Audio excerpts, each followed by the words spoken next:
hanyalah satu pengalaman sahaja. Janganlah kita mudah terikut-ikut dengan apa yang dikongsikan.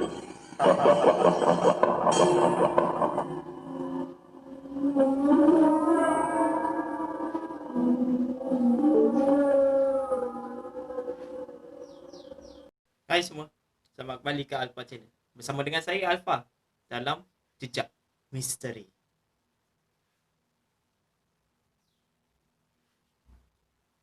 Saya ada mendapat dua email. Hari ini saya akan bawakan dua cerita daripada email kiriman daripada Syah dan juga daripada seorang kakak ni. Dia tak nak saya bagi tahu nama dia. Dia nak minta saya rahsiakan identitinya. So saya akan rahsiakan identiti dia. So kita bermula daripada cerita Syah dulu.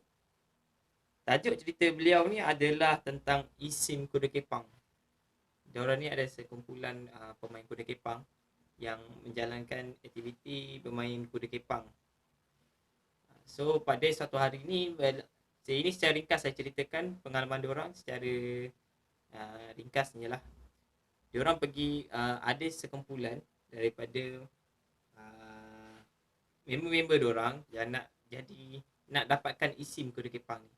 So diorang buat upacara pemujaan untuk mendapatkan isim kuda kepang. Tapi akhirnya diorang mendapat bahana dia. Jom kita teruskan dengan cerita yang pertama daripada diorang, isim kuda kepang.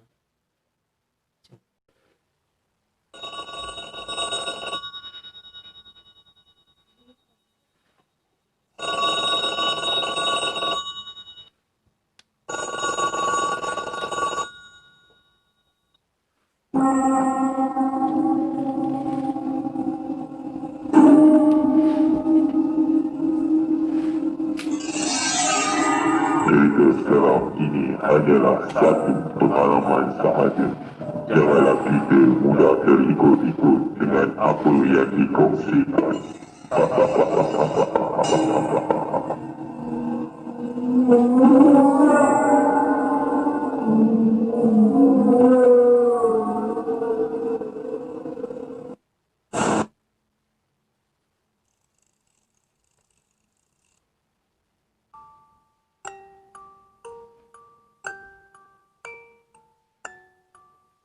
Assalamualaikum Alfa dan pendengar Jejak Misteri. Saya Syah, berasal dari Pontian, Johor. Saya nak ceritakan tentang satu kisah yang saya tak dapat lupakan dan kesilapan yang pernah saya buat satu ketika dahulu kerana terlalu taksub dengan isim kuda kepang.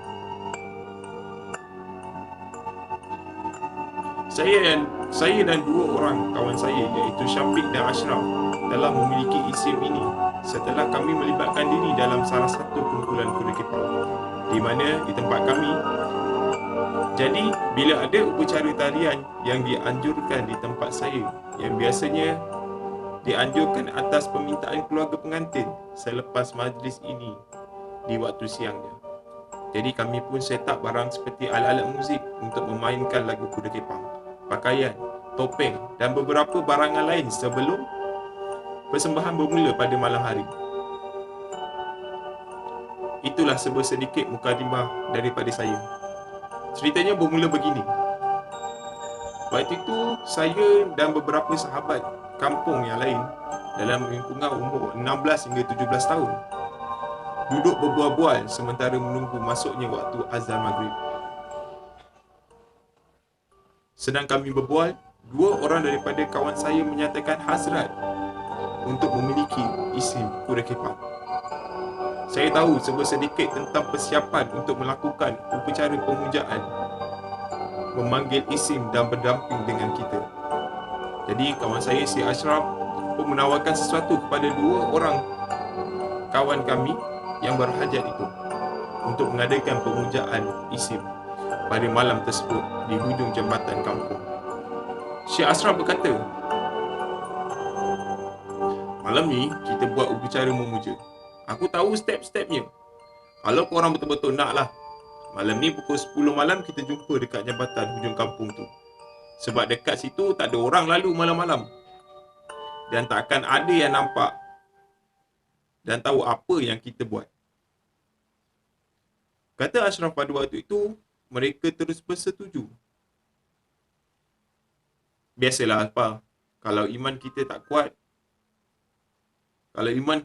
kuat dan sifat ingin mencuba tu dah menguasai diri, kita lupa yang kita ni ada pantang larang dalam agama. Jadi Syafiq pun bertanya, siapa yang nak siapkan barang-barang untuk malam ni? Lagu semua? Tanya Syafiq. Saya pun berkata, tentang barang kau tak payah risau, aku siapkan. Lagu kita pakai radio je. Sebab aku ada kaset yang mainkan lagu tarian Kuda Kepang. Saya pun menawarkan diri untuk menyediakan barang-barang untuk upacara tersebut, seperti minyak kasturi, bunga cempaka, kemenyan dan beberapa barang lain yang saya tak perlu sebutkan. Selepas dah bersetuju, kami pun pulanglah dan akan berjumpa semula dekat ujung kampung malam nanti. Dan pada malam tu tepat jam 10 malam, kami pun sampai di jabatan yang dikatakan yang sesuai untuk melakukan upacara. Kami menaiki 3 buah motosikal. Saya membawa Ashraf, kawan saya yang berhajat tu menunggang bersama, dan lagi seorang tu Syafiq menunggang bersendirian. Jadi kami berlima. Tanpa kami sedari, rupanya malam tu adalah malam Jumaat. Sejujurnya kami ni bukanlah berani sangat, tapi bila teringin dan sikap lagak ingin tahu tu menguasai diri, rasa hilang terus takut. Rasa takut terus hilang. Berbalik pada cerita, kami pun bersiap apa yang patut. Ashraf membakar kemenyan. Saya memagar jambatan dengan bunga cempaka. Dan Syafiq menyapukan minyak kasturi pada tapak tangan, dahi dan hidung kawan saya yang 2 orang tu. Maka upacara pun bermula. Ashraf mengasapkan wajah kawan kami yang berdua itu dengan kemenyan. Setelah diasapkan, saya berkata, apa juga yang korang dengar, apa juga yang kau rasa, jangan sesekali bangun dari duduk. Jangan sesekali buka mata. Pejam je mata tu. Nanti dia akan datang mendampingi kau. Malam tu sunyi. Hanya bunyi cengkerik dan alunan muzik Kuda Kepang kedengaran pada masa itu. Di sebelah jambatan itu ada satu pokok besar yang jaraknya dalam 20 meter. Tiba-tiba Ashraf berkata sambil berbisik kepada saya dan Syafiq, aku dengar sesuatu lah dekat pokok besar tu, bunyi kuda. Saya pun bercakap, dia dah datang tu. Tak apa, kita tunggu je.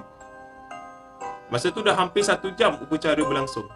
Saya pun bangun untuk menambahkan kemenyan. Tiba-tiba sesuatu yang kami tak jangka berlaku. Syafiq memanggil saya dengan nada suara berbisik. Syah, kau tengok Ashraf ni. Kenapa dengan dia? Tanya Syafiq dalam keadaan cemas. Saya melihat Ashraf dalam keadaan duduk tetapi matanya terpejam, sambil melenggok-lenggokkan kepalanya yang mengikut lagu Kuda Kepang yang sedang bermain di radio. Saya berkata kepada Syafiq, isi masak dah masuk dah tu. Tak apa, biar dia layan. Nanti aku baikkan, kata Syafiq kepada Ashraf. Kata saya kepada Syafiq, saya tahu cara-cara untuk memuliakan seseorang yang sedang dalam kawalan isim ketika dalam persembahan.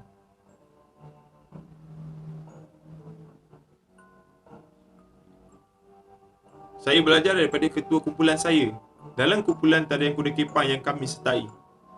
Berbalik pada situasi pada waktu itu, kawan saya yang 2 orang itu sedang tenang duduk bersila di tempat yang kami letakkan. Tapi kawan saya Ashraf dah mula berdiri dan menari mengikut lagu. Yang membuatkan saya dengan Syafiq pelik, Ashraf bukan menari tarian Kuda Kepang, tetapi Ashraf menari tarian Jawa apa. Syafiq dari duduk berhampiran dengan Ashraf yang tengah menari, terus berlari anak datang dekat dengan saya dan Syafiq berkata, "Kenapa Ashraf tak menari macam selalu? Ini lain macam dah ni. Aku risaulah," kata Syafiq. Saya pun berkata, "Tak apa, kita tengok je dulu. Mungkin tak ada apa-apa tu." Semakin rancak lagu yang dimainkan di radio, semakin rancak tarian si Ashraf. Dalam setengah jam si Ashraf menari, tiba-tiba dia berhenti. Dengan mata yang terpejam tadi, tiba-tiba terbuka luas-luas. Sambil matanya memandang saya dan Syafiq sambil tersenyum. Dia berjalan ke arah salah seorang kawan kami yang sedang duduk bersila. Sambil tu, dia berkata, "Korang jangan buka mata dan jangan bangun tau." Mereka menganggukkan kepala. Syekh Ashraf mendekati salah seorang daripada mereka. Tetapi yang peliknya, saya dan Syafiq dapat melihat perubahan muka Ashraf. Berubah dari senyum bertukar kepada pengis dan marah. Syekh Ashraf berundur, mula bertukar arah ke arah di mana asap kemenyan sedang berkumpul-kumpul terbang ke udara. Dia mendekati asap tersebut dan Alpa tahu apa yang Syekh Ashraf buat selepas tu. Dia makan bara kemenyan yang sedang membara tu. Setelah itu dia berpaling ke arah salah seorang kawan saya dan mendekatinya dengan perlahan. Apa yang peliknya, apa yang terjadi selepas itu sangat buat kami cemas dan pelik. Setelah mendekati salah seorang dari kawan saya tu, Ashraf mula memegang kepala kawan saya dan terus peluk kawan saya daripada belakang. Dia angkat dan pusing-pusingkan Ashraf beberapa kali dan terus campak kawan saya ke hadapan. Kawan saya mendesah kesakitan. Saya dan Syafiq terus pergi ke arah kawan saya yang dicampakkan tu.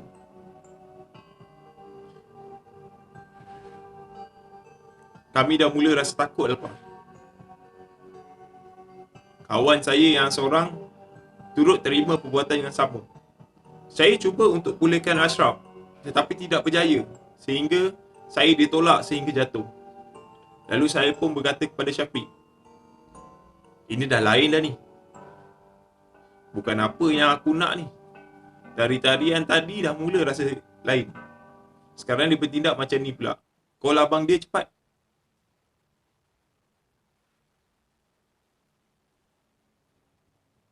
Abang Syekh Ashraf ni adalah salah seorang ahli grup kuda kepang yang kami sertai. Tetapi Abang Ashraf ni ada pengetahuan dalam hal-hal mistik dan perubatan. Jadi Syafiq pun call. Tak lama selepas itu, Abang Syekh Ashraf bergegas datang. Abang Syekh Ashraf bertanya dengan keadaan yang marah tentang apa urusan kami datang ke sini.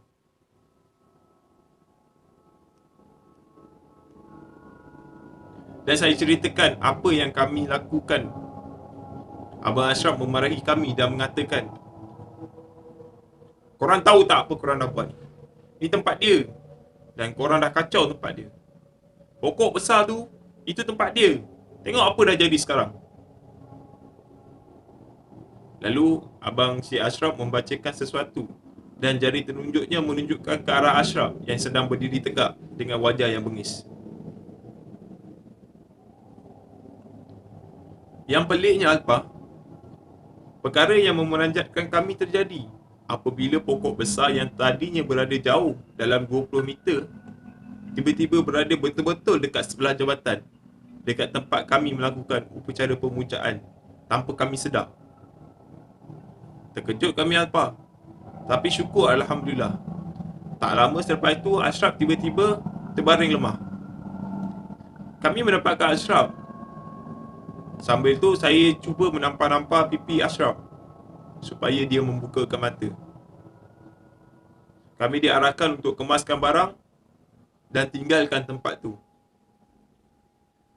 Abang Syekh Ashraf berdiri di tepi rel jambatan sambil mengeluarkan sebatang rokok.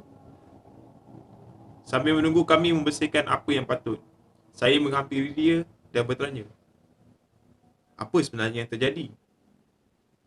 Sambil itu saya tak berhenti-henti minta maaf apa yang terjadi.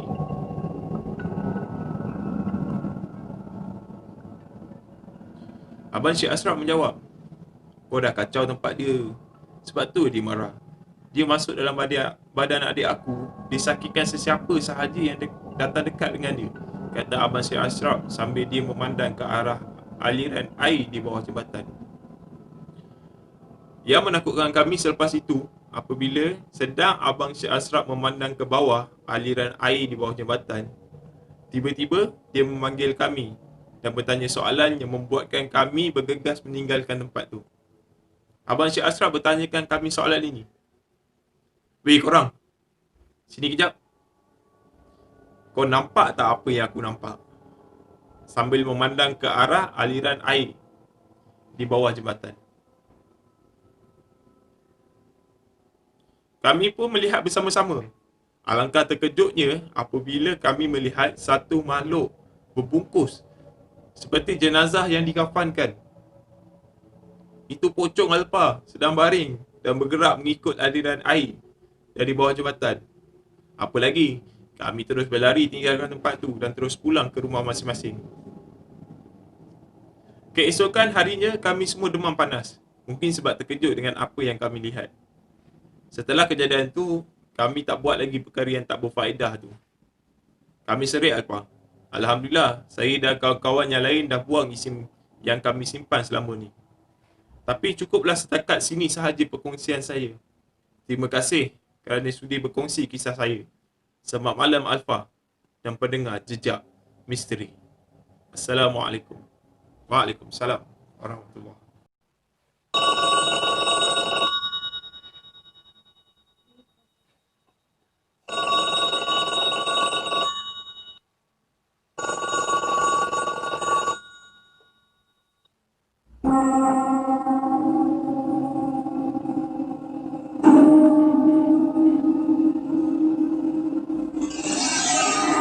Cerita seram ini hanyalah satu pengalaman sahaja. Janganlah kita mudah terikut-ikut dengan apa yang dikongsikan.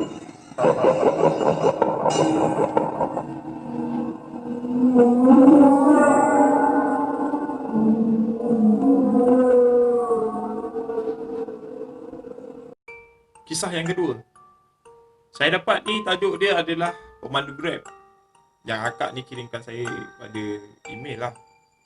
Tapi nama akak ni akan dirahsiakan sebab beliau minta sendiri dirahsiakan. So saya teruskan dengan pengalaman yang kedua bertajuk pemandu Grab.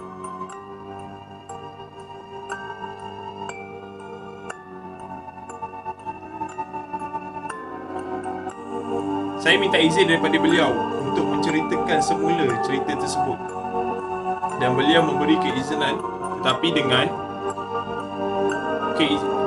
syarat saya perlu menyembunyikan identiti beliau dan juga semua individu yang terlibat. Jadi nama-nama yang saya sebutkan ni adalah rekaan semata-mata daripada saya bagi menyembunyikan identiti mereka semua. Kisahnya bermula begini. Akak ni email pada saya menceritakan bahawa dia ada dengan kisah seram yang dikongsikan oleh rakannya. Kisah seram ini terjadi kepada suami rakannya. Memang kisah ini betul. Siap ada gambar dan rakaman audio sekali sebagai bahan bukti. Namun, saya minta maaf kerana tidak dapat berkongsi dengan korang semua atas permintaan daripada beliau. Jadi saya ceritakan kisah dia sahaja. Suami kepada kawan kakak ni bekerja sebagai pemandu Grab. Saya letak nama suami kawan akak tu sebagai Ali je lah. Tapi bukanlah nama sebenar beliau. Saya reka sahaja untuk memudahkan penceritaan saya. Waktu tu dah hampir waktu sedia. Ali masih online apps Grab untuk mendapatkan customer. Tiba-tiba beliau mendapat satu order daripada seorang perempuan. Tak ada nama tempat, cuma lokasi sahaja yang diberikan oleh customer dia. Ali tak merasakan apa-apa yang pelik pada masa tu. Sebab dia berfikir, logiklah orang bagi lokasi. Sebab mungkin tu rumah dia. Ali pun ikutlah aplikasi Waze 100%. Sebab dia tak tahu pun jalan nak ke lokasi yang diberikan oleh customernya. Dalam perjalanan untuk ke lokasi itu,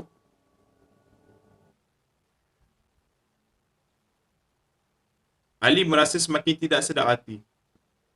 Mana taknya? Jalan nak ke tempat itu dikelilingi oleh bangunan-bangunan rumah kedai kosong yang tidak berpenghuni dan telah lama ditinggalkan.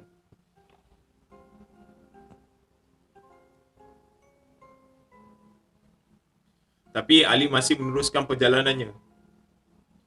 Sehingga tiba di lokasi yang diberikan oleh customernya itu, Ali memberhentikan keretanya. Waktu ni, jantung Ali berdegup kencang. Disebabkan di sebelah jalannya cuma ada sebuah rumah usang. Dan di sekitar tu tiada seorang pun kelibat manusia. Oleh kerana tidak sedar hati, Ali pun berpatah balik. Ketika inilah beliau mula diganggu. Beliau dengar seorang perempuan bersembang-sembang di tempat duduk belakang. Mungkin suaranya sembang.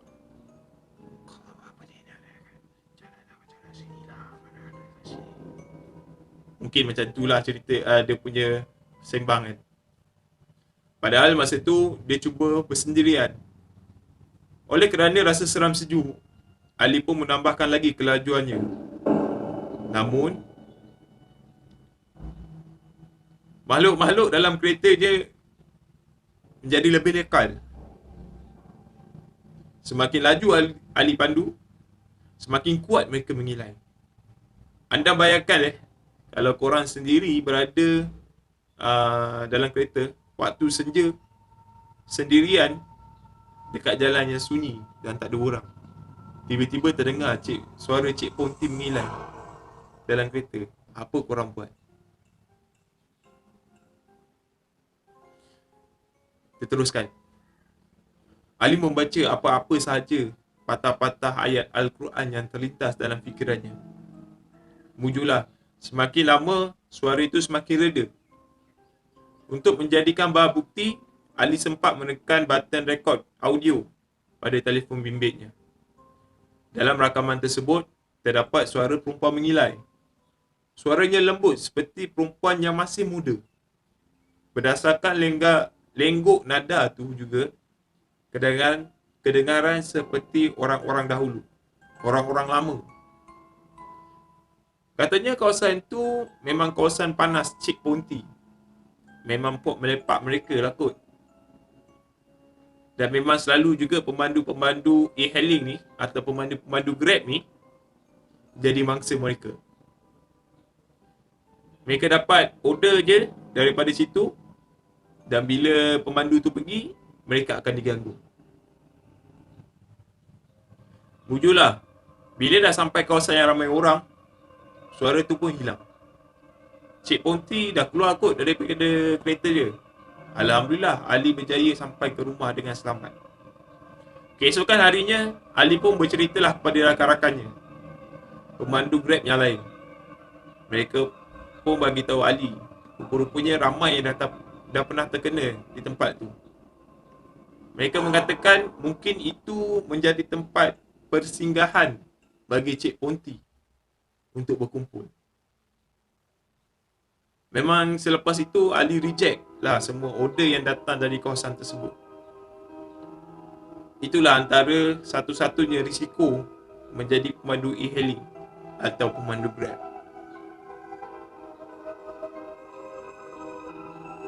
Hantu pun boleh kacau orang sekarang. Hantu sekarang pun dah canggih. Dah boleh main, dah pandai booking Grab. So itulah satu-satunya cerita yang kedua daripada seorang akak ni yang saya rahsiakan namanya. 2 email yang saya terima yang saya ceritakan semula. So kepada korang yang nak saya ceritakan lebih lanjut ataupun nak berkongsi tentang pengalaman korang, bolehlah korang share dan emailkan kepada saya di description bawah ni. Pada yang suka pada penyampaian saya atau hendak saya perbaiki lagi penyampaian saya, boleh komen dekat bawah. Jangan lupa untuk like, share dan subscribe channel saya jika korang berminat untuk mendengar kisah misteri selanjutnya dalam Jejak Misteri.